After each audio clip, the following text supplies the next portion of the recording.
లూకా సువార్త 24వ అధ్యాయం ఈరోజు మన పాఠం. సావధానంగా వినండి. ఆదివారమున తెల్లవారుతూ ఉండగా ఆ స్త్రీలు తాము సిద్ధపరచిన సుగంధ ద్రవ్యములను తీసుకొని సమాధి వద్దకు వచ్చి సమాధి ముందర ఉన్న రాయి దొర్లించబడి ఉండడము చూచి లోపలికి వెళ్లారు గాని ప్రభువైన యేసు దేహము వారికి కనపడలేదు. ఇందును గూర్చి వారికి ఏమీ తోచటం లేదు. ప్రకాశమానమైన వస్త్రములు ధరించిన 2 మనుష్యులు వారి వద్ద నిలువబడ్డారు. వారు భయపడి ముఖములను నేల మోపి ఉండగా వీరన్నారు, సజీవుడైన వానిని మీరెందుకు మృతులలో వెదుకుతున్నారు?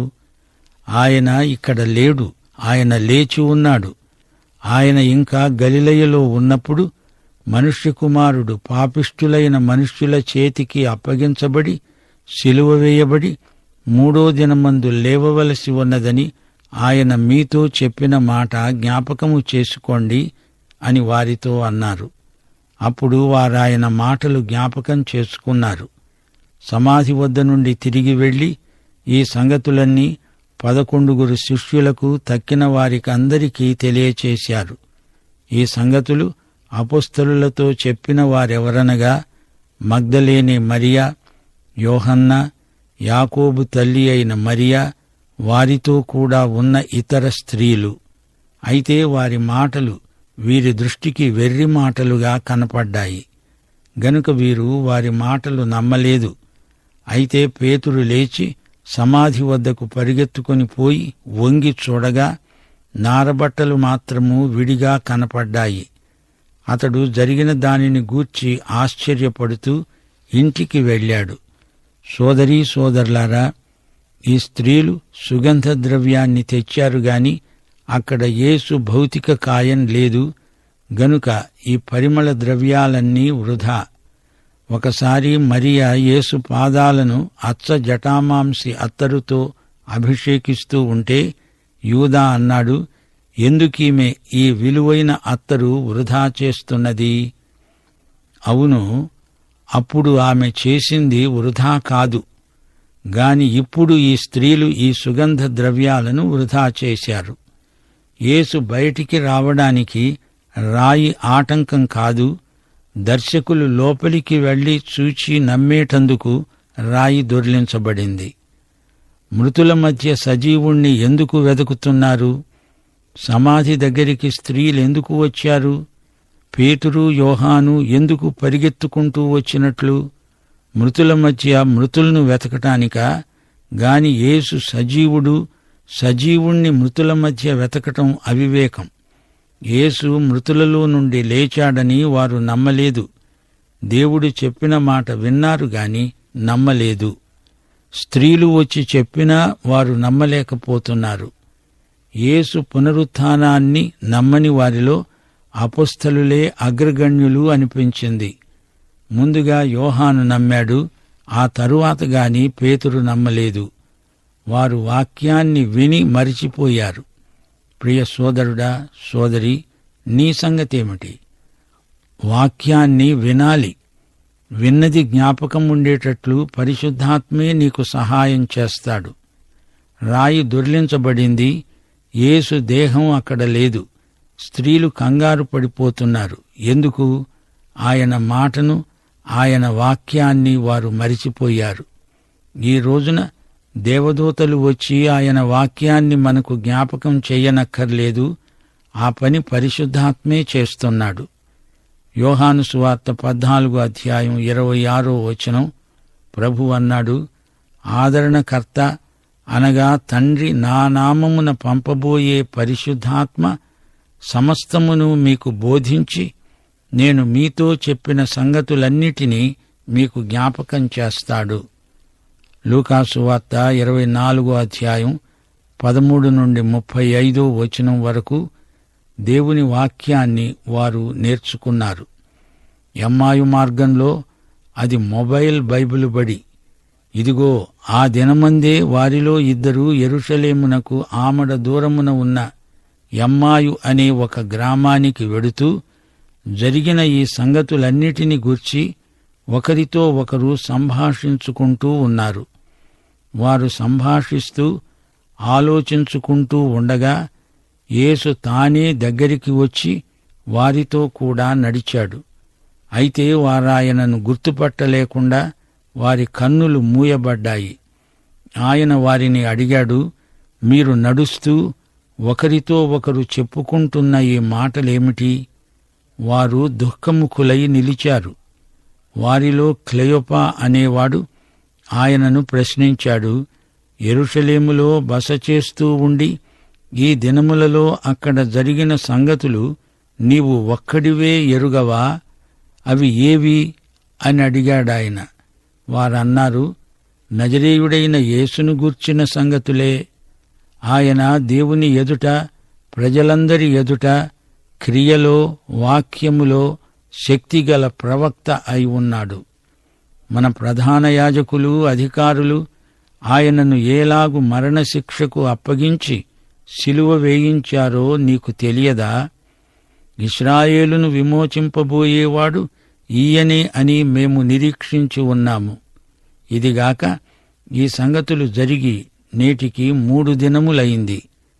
అయితే మాలో కొందరు స్త్రీలు తెల్లవారగానే సమాధి వద్దకు వెళ్లి ఆయన దేహమును కానక వచ్చి కొందరు దేవదూతలు కనపడి ఆయన బ్రతికి ఉన్నాడని చెప్పారని మాకు విస్మయము కలుగచేశారు. మాతో కూడా ఉన్న వారిలో కొందరు సమాధి వద్దకు వెళ్లి ఆ స్త్రీలు చెప్పినట్లే కనుగొన్నారు గాని ఆయనను చూడలేదు. అందుకాయన అన్నాడు, అవివేకులారా, ప్రవక్తలు చెప్పిన మాటలన్నిటినీ నమ్మని మందమతులారా, క్రీస్తు ఈలాగు శ్రమపడి తన మహిమలో ప్రవేశించడము అగత్యము కాదా? అంతటా ఆయన మోషే సమస్త ప్రవక్తలు మొదలుకొని లేఖనములన్నిటిలో తనను గూర్చిన వచనముల భావము వారికి తెలిపాడు. ఇంతలో తాము వెడుతున్న గ్రామము దగ్గరికి వచ్చినప్పుడు ఆయన ఇంకా కొంత దూరము వెళ్ళునట్లు కనబడగా వారు, సాయంకాలము కావచ్చింది, పొద్దుగుంకింది, మాతో కూడా ఉండమని చెప్పి ఆయనను బలవంతం చేశారు. గనుక ఆయన వారితో కూడా ఉండడానికి లోపలికి వెళ్ళాడు. ఆయన వారితో కూడా భోజనానికి కూర్చున్నప్పుడు ఒక రొట్టెను పట్టుకొని స్తోత్రము చేసి దానిని విరిచి వారికి పంచిపెట్టగా వారి కన్నులు తెరువబడి ఆయనను గుర్తుపట్టారు. అంతటా ఆయన వారికి అదృశ్యుడయ్యాడు. అప్పుడు వారు, ఆయన త్రోవలో మనతో మాట్లాడుతూ లేఖనములను మనకు బోధపరుస్తున్నప్పుడు మన హృదయము మనలో మండుతూ ఉండలేదా అని ఒకనితో ఒకడు చెప్పుకున్నారు. ఆ ఘడియలోనే వారు లేచి యెరూషలేమునకు తిరిగి వెళ్ళగా 11 శిష్యులు వారితో కూడా ఉన్నవారు కూడివచ్చి ప్రభువు నిజముగా లేచి సీమోనుకు కనపడ్డాడని చెప్పుకుంటున్నారు. వారిది విని త్రోవలో జరిగిన సంగతులు, ఆయన రొట్టె విరవడము వలన తమకు ఏలాగు తెలియబడిందో అది తెలియచేశారు. ప్రియ విశ్వాసీ, వింటున్నావా? నడుస్తూ యేసు వారికి బైబిలు పాఠాలు బోధించాడు. పాత నిబంధన తాళాన్ని తెరిచే తాళపు చెవి వారికి లేదు. అందుచేత వారు గ్రహించనేరని మందమతులయ్యారు. మహిమలో ప్రవేశించకముందు మెస్సీయా శ్రమపడాలి, చనిపోవాలి. లేఖనాలు యేసు బోధిస్తూ ఉంటే వారి హృదయాలు మండిపోయాయి. యేసు మరణానికి సంతాపం చెందిన ఈ శిష్యులు ఆ తరువాత యేసు రాయబారులయ్యారు. భూదిగంతాల వరకు సమస్త ప్రజలకు సువార్త ప్రకటించారు. ప్రియ సోదరీ సోదరులారా, పరిశుద్ధాత్మ మీలో ప్రతి ఒక్కరిలో ఉన్న మహామహోపాధ్యాయుడు. ఆయన స్వరం నీవు వింటున్నావా? యోహాను సువార్త 16వ అధ్యాయం 13 నుండి 15వ వచనం వరకు ప్రభు అన్నాడు, ఆయన అనగా సత్యస్వరూపి అయిన ఆత్మ వచ్చినప్పుడు మిమ్ములను సర్వసత్యములోనికి నడిపిస్తాడు. ఆయన తనంతట తానే ఏమీ బోధింపక వేటిని వింటాడో వాటిని బోధించి సంభవించబోయే సంగతులను మీకు తెలియచేస్తాడు. ఆయన నా వాటిలోనివి తీసుకొని మీకు తెలియచేస్తాడు గనుక నన్ను మహిమపరుస్తాడు. తండ్రికి కలిగినవన్నీ నావి, అందుచేత ఆయన నా వాటిలోనివి తీసుకొని మీకు తెలియచేస్తాడని నేను మీకు చెప్పాను. ఎమ్మాయి గ్రామం యెరూషలేముకు 12 కిలోమీటర్ల దూరంలో ఉంది. ఎమ్మాయి గ్రామానికి వెడుతున్న వారితో నడుస్తున్నాడు యేసు. అది వారు గుర్తుపట్టలేకపోయారు. ఆయన పునరుత్థానుడయ్యాడంటే వారు నమ్మే స్థితిలో లేరు. సంతాపంతో వారి గుండెలు నిండి ఉన్నాయి. యేసే సంభాషణ ఆరంభించాడు. యేసు శిలువ వేత వృత్తాంతం అందరికీ తెలుసు, నీకు తెలియదా అని వారు యేసునే అడుగుతున్నారు. ఎక్కడో మారుమూలన జరిగింది కాదు, ఇది అందరికీ తెలిసిన వార్త. అగ్రిప్పతో పౌలు ఇదే మాట అన్నాడు. అపొస్తలుల కార్యములు 26వ అధ్యాయం 27వ వచనం. అగ్రిప్పరాజా, ఇది ఒక మూలను జరిగిన కార్యము కాదు. ఎమ్మాయు బాటసారులు యేసును గొప్ప ప్రవక్త అని పేర్కొంటున్నారు. ఇశ్రాయేలు విమోచకుడు అంటున్నారు. ఆయన సిలువ వేయబడి చనిపోయాడు అని వారు తమ ప్రగాఢమైన సంతాపాన్ని వెలిబుచ్చారు గాని యేసు పునరుత్థానం ప్రవచనమే వారికి గుర్తు లేకుండా పోయింది. స్త్రీల సాక్ష్యం వీరు నమ్మలేదు. సమాధి ఖాళీగా ఉంది అంటే వారు నమ్మలేదు. ఖాళీ సమాధిని చూచిన తరువాత కూడా ఆయన లేడనే సంతాపం మాత్రమే మిగిలింది గాని పునరుత్థానమనేది వారికి తోచనే లేదు.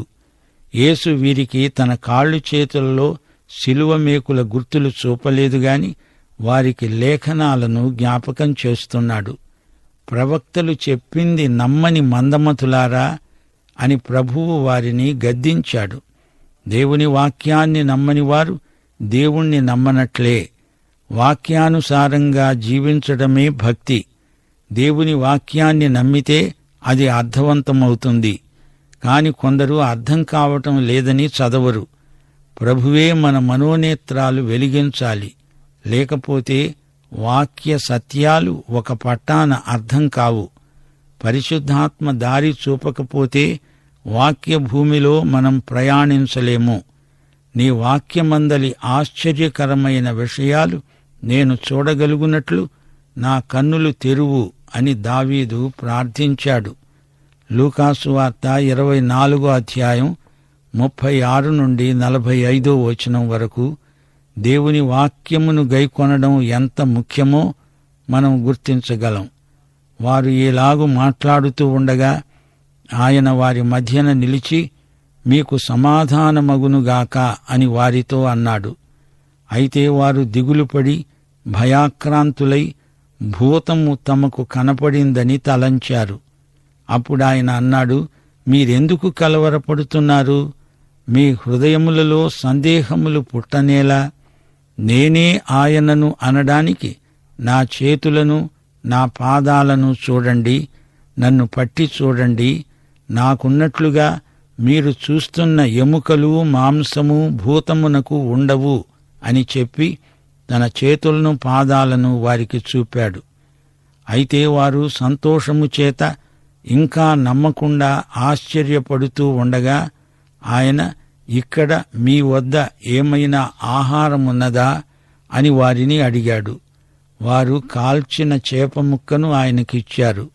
ఆయన దానిని తీసుకొని వారి ఎదుట భుజించాడు. అంతటా ఆయన, మోషే ధర్మశాస్త్రములో ప్రవక్తల గ్రంథములలో నన్ను గూర్చి రాయబడినవన్నీ నెరవేరాలని నేను మీ వద్ద ఉండినప్పుడు మీతో చెప్పిన మాటలు నెరవేరినవి అని వారితో చెప్పాడు. అప్పుడు వారు లేఖనములు గ్రహించున్నట్లు ఆయన వారి మనస్సును తెరిచాడు. ప్రియ విశ్వాసులారా, అసలు రహస్యమిదే. లేఖనములు మనం గ్రహించాలంటే ప్రభువు మన మనస్సులను తెరవాలి. మోషే ప్రవక్తలు యేసును గురించే రాశారు, చెప్పారు. వారి ప్రవచనాలు యేసు మరణ పునరుత్థానములలో నెరవేరాయి. యేసు ఎమ్మాయి మార్గంలో వారితో నడిచాడు, వారితో భోంచేశాడు. యేసుతో నేను, నాతో యేసు భోంచేయడమే మన సహవాసం. పునరుత్థానుడైన యేసు ఈ రోజున మనతో సహవాసం చేయగోరుతున్నాడు. యేసు పునరుత్థానుడైన తరువాత మనతో భోజన సహవాసం చేస్తున్నాడు. నా కాళ్ళు చేతులు, అందులో శిలువ మేకుల గుర్తులు చూడండి. మీరెందుకు భయపడుతున్నారు? నేను శిలువ వేయబడిన క్రీస్తునే అని ప్రభువు వారికి తనను తాను ప్రత్యక్షపరుచుకున్నాడు. శిష్యులు భయభ్రాంతులై ఉండగా నేనే అంటూ ప్రభువు వారిని ధైర్యపరుస్తున్నాడు. భౌతికంగా ఆయన శరీరాన్ని మనం చూడలేకపోయినా లేఖనములలోని క్రీస్తును పరిశుద్ధాత్మ మనకు ప్రత్యక్షపరుస్తున్నాడు. హృదయంలో మనకు కలవరం కలిగినప్పుడు, భయం మనలో తలెత్తినప్పుడు లేఖనములలోని క్రీస్తును చూడాలి. ఆయన మాటలు మనకెంతో ఆదరణ గొలుపుతాయి. యోహాను సువార్త 14వ అధ్యాయం 1 నుండి 6వ వచనం వరకు, మీ హృదయమును కలవరపడనీయకండి. దేవునియందు విశ్వాసముంచుతున్నారు, నాయందు విశ్వాసముంచండి. నా తండ్రి ఇంట అనేక నివాసములు కలవు. మీకు స్థలము సిద్ధపరచడానికి వెడుతున్నాను. నేను ఉండే స్థలములో మీరు ఉండేలాగున మరల వచ్చి నా వద్ద ఉండడానికి మిమ్ములను తీసుకొని వెడతాను. నేనే మార్గమును, సత్యమును, జీవమును. నా ద్వారానే తప్ప ఎవడూ తండ్రి వద్దకు రాడు. ప్రియ విశ్వాసి, నీ విశ్వాసము బలహీనమైనప్పుడు లేఖనములలోని క్రీస్తును చూడాలి. రోమాపత్రిక 10వ అధ్యాయం 17వ వచనము అంటోంది, వినడము చేత విశ్వాసము కలుగుతుంది, వినడము క్రీస్తును గూర్చిన మాట వల్ల కలుగుతుంది. శాంతి సమాధానాలు మనలో కలగాలంటే మొదట ఆయన వాక్య స్వరం వినాలి. లేఖనములోని క్రీస్తు మాట వల్ల మనకెంతో ఆదరణ, నెమ్మది. వాక్యమును గైకొనడమే తరువాయి దేవుని సమాధానం మనలో ప్రవర్తిల్లసాగుతుంది. లూకాసు వార్త 24వ అధ్యాయం 46 నుండి 53వ వచనం వరకు దేవుని వాక్యాన్ని మనం అందరితో పంచుకోవలసిందని చెప్పబడింది. యేసు లేఖనములు గ్రహించున్నట్లుగా వారి మనస్సును తెరచి 3వ దినమున మృతులలో నుండి లేస్తాడని, యెరూషలేము మొదలుకొని సమస్త జనములలో ఆయన పేరట మారుమనస్సు, పాపక్షమాపణ ప్రకటించబడుతుందని రాయబడి ఉన్నది. ఈ సంగతులకు మీరే సాక్షులు. ఇదిగో, నా తండ్రి వాగ్దానము చేసినది మీ మీదికి పంపుతున్నాను. మీరు పైనుండి శక్తి పొందే వరకు పట్టణములో నిలిచి ఉండండి అని వారితో చెప్పాడు. ఆయన బేతనీయ వరకు వారిని తీసుకొని పోయి చేతులెత్తి వారిని ఆశీర్వదించాడు. ఆశీర్వదిస్తూ ఉండగా ఆయన వారిలో నుండి ప్రత్యేకించబడి పరలోకానికి ఆరోహణుడయ్యాడు. వారు ఆయనకు నమస్కారము చేసి మహానందముతో యెరూషలేమునకు తిరిగి వెళ్లి ఎడతెగక దేవాలయములో ఉండి దేవునికి స్తోత్రము చేస్తూ ఉన్నారు. 31వ వచనంలో వారి కన్నులు తెరువబడ్డాయి. 45వ వచనంలో ప్రభువు వారి మనస్సును తెరిచాడు. 27వ వచనంలో లేఖనముల భావము వారికి తెలిపాడు.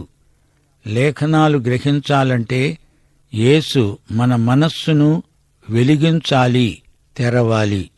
48వ వచనం, అప్పుడాయన మన నోరు తెరచి మనం వాక్యాన్ని ఇతరులకు చెప్పి పంచుకోవాలని కోరుతున్నాడు. 48వ వచనం, ఈ సంగతులకు మీరే సాక్షులు అన్నాడు. ఇది యేసు జారీ చేసిన ఆజ్ఞ. శక్తినిచ్చాడు, సందేశాన్ని మనకు అప్పగించాడు. 52, 53 వచనాలలో వారు ఆయనకు నమస్కారం చేశారు, ఆరాధించారు, ఆనందించారు, అందరికీ సాక్ష్యమిచ్చారు. యేసు ఆరోహణమై వెళ్లిపోతూ వారిని ఆశీర్వదించాడు. అయితే ఈసారి ఆయన వచ్చినప్పుడు తీర్పరిగా వస్తాడు. లోకానికి తీర్పు, సంఘానికి ఆశీర్వాదం, ఆనందం. ఆయన రాకడ సంఘానికి శుభప్రద నిరీక్షణ. సోదరీ సోదరులారా, విశ్వాసులారా, వింటున్నారా? లూకా శుభవార్త ఇంతటితో ముగిసింది. యేసును ఇంకా సన్నిహితంగా తెలుసుకొని ఆయన్ను ఇంకా గాఢంగా ప్రేమించడానికి లూకా సువార్త ఎంతగానో దోహదపడుతుంది. లూకా సువార్తలోని యేసును ఒక్కసారి తేరి చూడండి. ఒక శిశువుగా, ఒక యువకుడుగా, ఒక దైవ సేవకుడుగా యేసు మనకు గొప్ప మాదిరి. ఆయన పాపరహితుడు, మహాపరిశుద్ధుడు, మహాశ్రమబాధితుడు. దేవనరుడైన క్రీస్తునందు ఆధ్యాత్మిక భౌతిక జీవితాలు మేళవించాయి. అది మేలు కలయిక. మానవుల శారీరక స్వస్థత కోసం మాత్రమే కాక వారి ఆత్మ ఆరోగ్యం కోసం ఆయన అహర్నిశలు ఎంతో ప్రయాసపడిన దేవనరుడు. యేసే మనందరి జీవితాలకు సమగ్రమైన, సంపూర్ణమైన మాదిరి. సోదరుడా, సోదరి, నువ్వు యేసును ఎరుగుదువా? ఆయన యందు విశ్వాసముంచి రక్షించబడినావా? పాఠం ఇంతటితో సమాప్తం. మన ప్రభువైన యేసుక్రీస్తు వారి కృప, యెహోవా దేవుని ప్రేమ, పరిశుద్ధాత్మ నిత్య సహవాసము మనకు తోడై ఉండునుగాక. ఆమేన్.